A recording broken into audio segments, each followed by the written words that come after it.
Good morning students. कल आप discuss किया से नॉन प्रॉफिट ऑर्गेनाइजेशन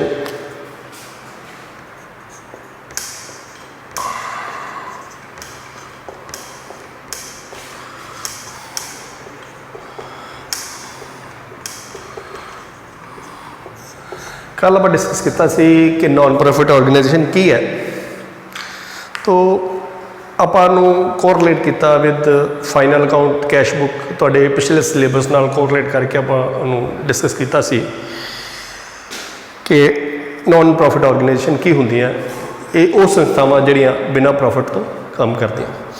ਤਾਂ ਇਹਦੇ ਵਿੱਚ ਕੀ ਹੈ, ਆਪਾਂ ਕੀ ਕੁਝ ਬਣਾਉਣਾ ਹੈ। ਇਹਦੇ 'ਚ ਆਪਾਂ 3 ਆਈਟਮ ਤਿਆਰ ਕਰਨੀਆਂ ਹੁੰਦੀਆਂ, 3 ਜਾਂ 4। ਫਸਟ ਆਈਟਮ ਹੈ ਆਪਣੇ ਕੋਲ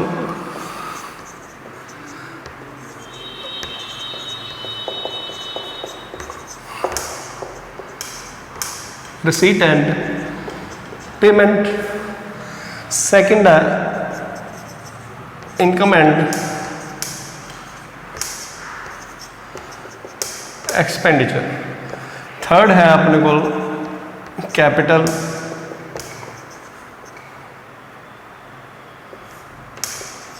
बैलेंस शीट,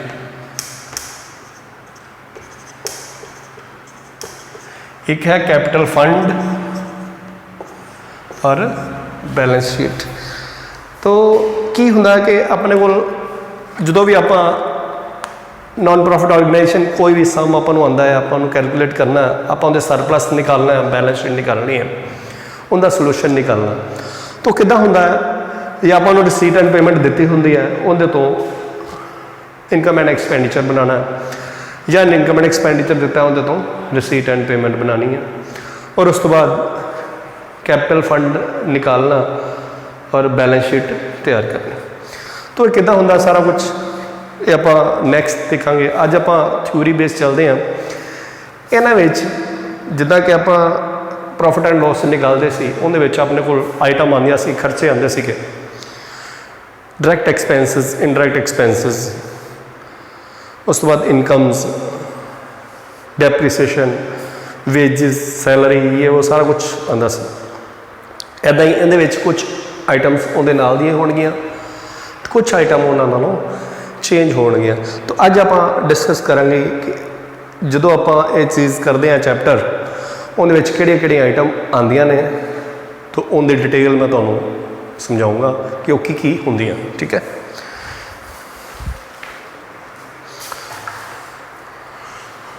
फस्ट नंबर तो स्टार्ट करते हैं, नोट करी जाओगे, इन्हों के मीनिंग तो क्लीयर होंगे, तो ही आप अगो चैप्टर कर पावे। फस्टली अपने को है एंट्रेंस फीस,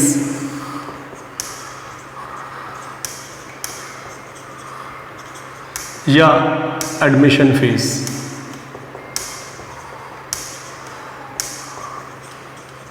एंट्रेंस फीस या एडमिशन फीस। हुण एंट्रेंस फीस या एडमिशन फीस की है?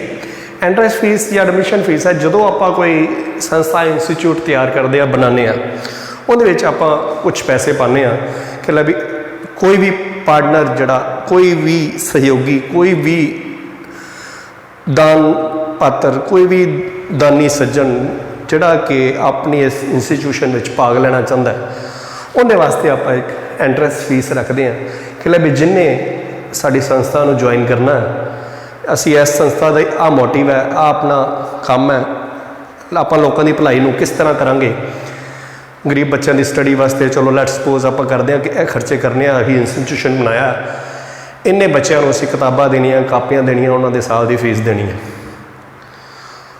उस वास्ते ये संस्था चलाई जा रही है। कुछ बंदे अपने को नवे आते हैं कि भी हाँ भी अगर असी तुहाडे नाल अटैच होना चाहिए या तुहाडी संस्था को ज्वाइन करना चाहिए, तो उन्होंने आप दसांगे कि इन्नी साड़ी 1000 रुपया एंट्रेंस फीस है, एंट्री फीस या एडमिशन फीस, कि तुसी साडे कोल जदों भी इस संस्था को ज्वाइन करना तो तुहानूं इन्ने पैसे एक बार जमा कराने पैणगे। इहनूं की कहंदे आ?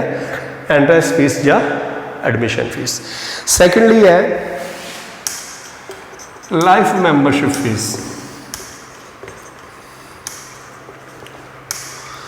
लाइफ मैंबरशिप फीस की है? लाइफ मैंबरशिप फीस है कि कुछ परसन कहते हैं कि हर महीने इन्ने को पैसे है, कोई 100 रुपया महीना या इंटरेस्ट फीस रख ली, या 200 रुपया रख ली, या 500 रख ली, कुछ काफ़ी लैंडलॉर्ड होंगे आ, तो कहते कि भी एवं 100 रुपया 200 रुपये नालों तुसीं साडे कोल सीधे ही पैसे बोलो किन्ने लोगे। आपां नूं कहने कि भी 100 रुपया तो महीना फीस है,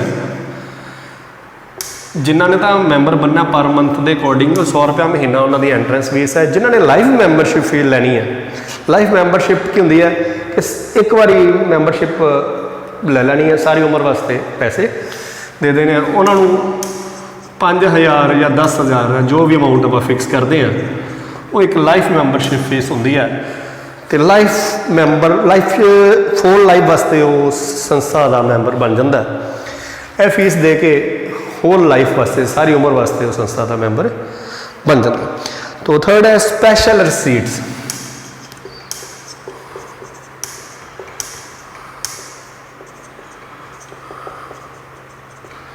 तो स्पैशल रिसीट्स विच की अपने को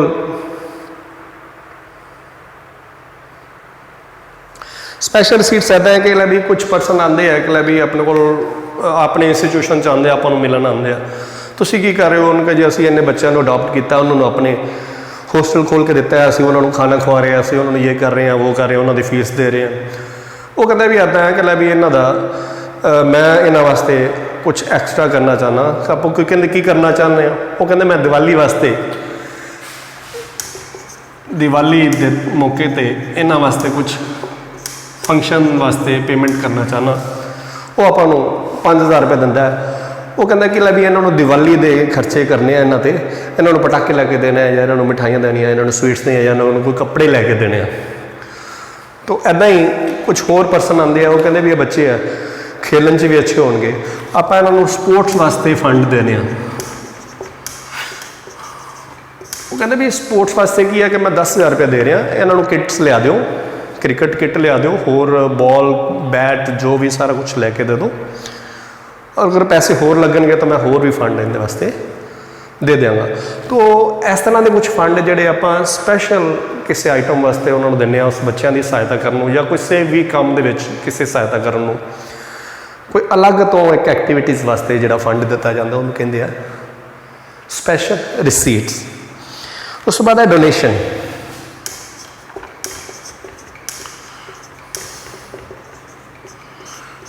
डोनेशन की है, एक तरह का दान है, डोनेट करना। कोई बाहरों आता है परसन, हाँ भी तुसी ये काम बहुत वधिया कर रहे हो, बच्चों को पढ़ा रहे हो, गरीब बच्चों वास्ते स्टडी का अरेंजमेंट किया, तुसी इन्हों फ्री एजुकेट कर रहे हो, और इन्हों का सारा ही खर्चा चक रहे हो, इन्हों का रहन सहन का भी तुसी खर्चा कर रहे हो, मैं तुम्हें अपने को कुछ डोनेशन देना चाहना। वो डोनेशन की अमाउंट कोई फिक्स नहीं होंगी, कितनी भी अमाउंट 1000 2000 5000 10,000 वो डोनेशन दे सकता। तो जो डोनेशन दे दिंदा एक तरह की अपनी वो कैपिटल बन जाती, क्योंकि ह्यूज अमाउंट होंगी है, वड्डी अमाउंट होंगी है, जिदा 10,000 20 50,000 रुपया हो गया। तो ये अमाउंट आप डोनेशन से लैके आप अपनी संस्था के ऐड कर लेंगे हैं, ठीक है। तो नैक्सट है लेगैसी।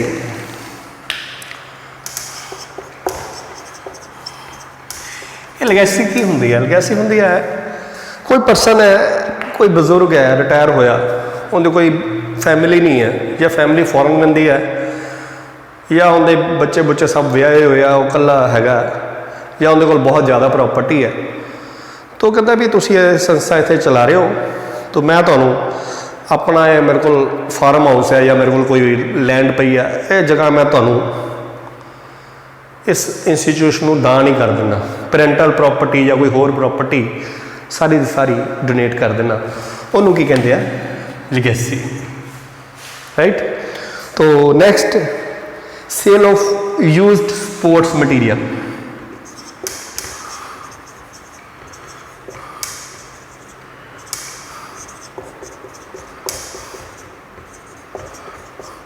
Cell of use sports material. हम बच्चे अपने को पढ़ रहे हैं, स्टडी कर रहे हैं, खेल भी रहे हैं, उन्होंने वास्ते स्पोर्ट्स आंदी हैं, स्पोर्ट्स का समान आता है, कुछ होर आइटम्स आंदियां रहंदियां, जिद्दां कि क्रिकेट का समान हो गया, कोई कैरम बोर्ड हो गया, या कुछ होर आ गया। और जिमें जिमें खराब हो जाता है आप नवा समान ले आने, पुराना समान आप वेच दें, वो सारा समान वेच दें, उनके नाल अपने को कुछ पैसे आ जाते हैं, उन्होंने आप इनकम च ले लें, ठीक है। और रिसीट साइड पर पेमेंट, रिसीट साइड पर जो पैसे आ जाते हैं, उन्होंने कहते हैं sale of use sports material, वरत्या हुआ समान आप वेच दिता।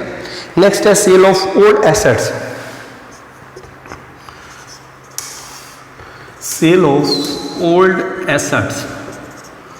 सेल ऑफ ओल्ड एसैट्स की है कि अपनी पुरानी कोई प्रॉपर्टी पई है, वो अपने किसी काम की नहीं हैगी इस इंस्टीट्यूशन के, पर आप इंस्टीट्यूशन के बेनीफिट वास्ते कुछ होर खरीदना चाहते हो तो आप प्रॉपर्टी को वेच देने, उहदे तो जिहड़े पैसे आते हैं वो अपनी एज ए एसैट्स ही अपने को आती है।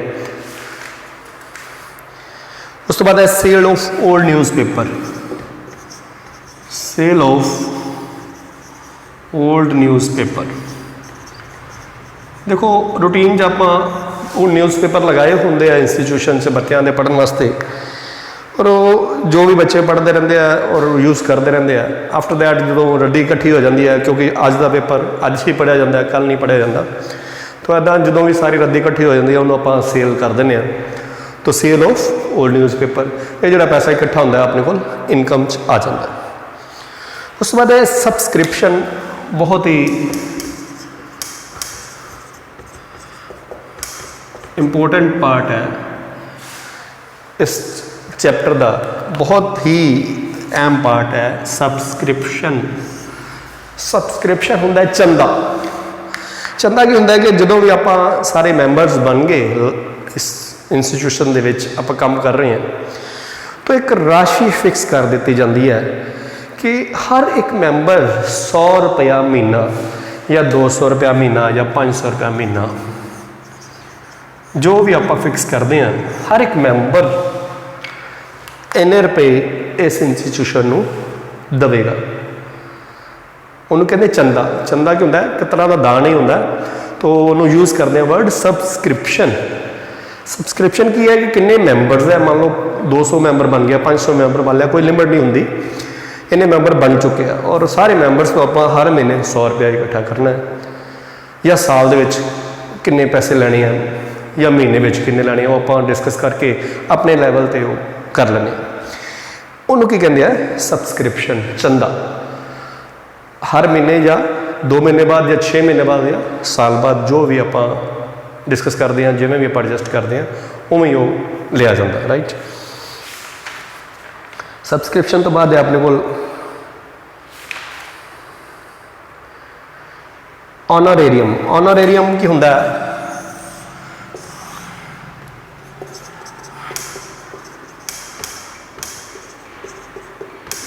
ऑनरेरियम होंदा मान पत्ता।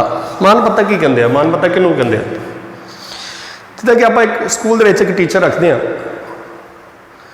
उन्होंने आप सैलरी देने, स्कूल चला रहे हैं आप, उत्थे टीचर रखा, महीने बाद वो कहता भी मैंने 5000 10,000 15,000 जो भी उन्हें सैटिंग होंगी आप उन्होंने सैलरी दे दें, तो उन्होंने आप सैलरी कहने। एवं ही अगर एक धार्मिक संस्था दे विच किसी भी टीचर को पढ़ाने वास्ते बुलाया जाता, तो उन्होंने कहना भाई सेवा है, जो सरेगा पुजेगा, जो साढ़े कोल बनेगा वो असीं तैनूं दे देंगे।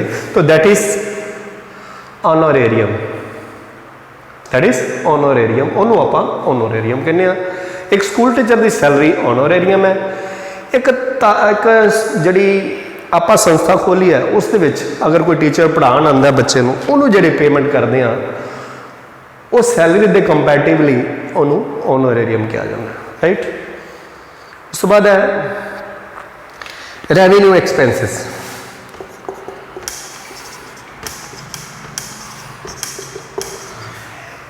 रेवेन्यू एक्सपेंसिस जिदा छोटे छोटे काम करवाने रहने आप इंस्टीट्यूशन के बच्चे पढ़ते हैं, खेडते हैं, कुछ टुट गया, कुछ नवा आ गया, कुछ होर, कुछ लेबर देती, कोई वेजिस देती, कोई सैलरी देती, कोई पीएन रख लिया, उन्होंने तनख्वाह देतियाँ, चौकीदार रख लिया, उन्होंने पैसे देते, धोबी रख लिया कपड़े धोने वास्ते, उन्होंने पैसे, उन्होंने आप सारिया रेवेन्यू एक्सपेंसिस लवांगे।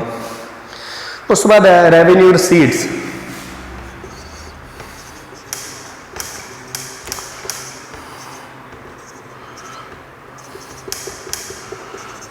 रेवेन्यू रिसीट्स,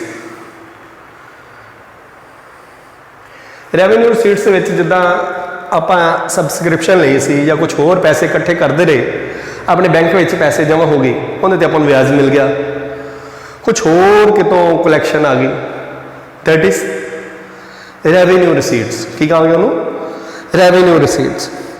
तो इदा उस तो बाद अपने को कैपिटल एक्सपेंडिचर।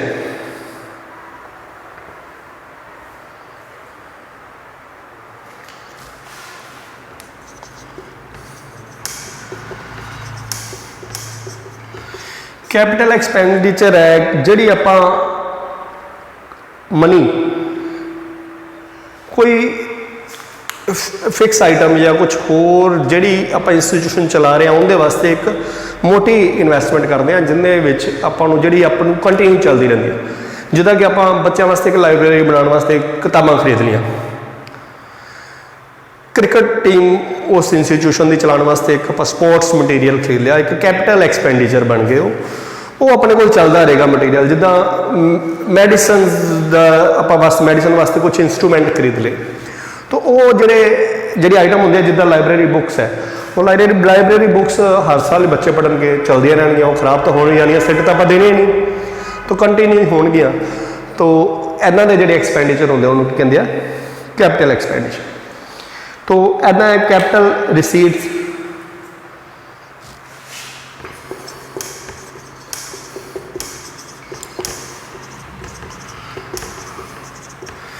कैपिटल रिसीट्स की होंगे ਜਿਹੜੇ आइटम्स जो भी पैसे अपने को किसी प्रॉपर आइटम वास्ते डोनेट किए जान, जिदा कहते हैं कि भी तुहानू ग्राउंड बनाने वास्ते पैसे दे रहे हैं, 10 लाख रुपये दे रहे हैं बच्चों वास्ते एक अच्छी ग्राउंड नाल लगती जमीन खरीद लो और ग्राउंड बना लो, उन्होंने की कहते हैं कैपिटल। इदा के पैसे अगर आते हैं उन्होंने कहते हैं कैपिटल रिसीट्स। उस तो बाद है उस तो बाद इन्ह सारिया आइटम्स आप एक लड़ी के परोवांगे, ये मैक्सिमम यही आइटम्स अपने को रूटीन च यूज़ होणगियां। जिन्हें भी आप सम्स करांगे income and expenditure the receipt and payment या इनकम एंड एक्सपेंडिचर जो भी बनावांगे उनके मैक्सिमम अपने को यही आइटम यूज़ होणगियां।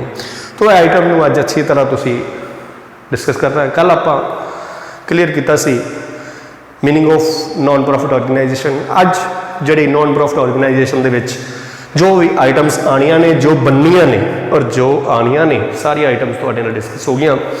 तो मैं इहदी बुक दी तुहानू स्कैन करके नाल अटैच करके पाऊँगा और वो अच्छी तरह स्टडी करना तां जो कल आप प्रैक्टिकल चैप्टर स्टार्ट कर सकें। प्रैक्टिकल क्वेश्चन करांगे non profit organisation. Thank you.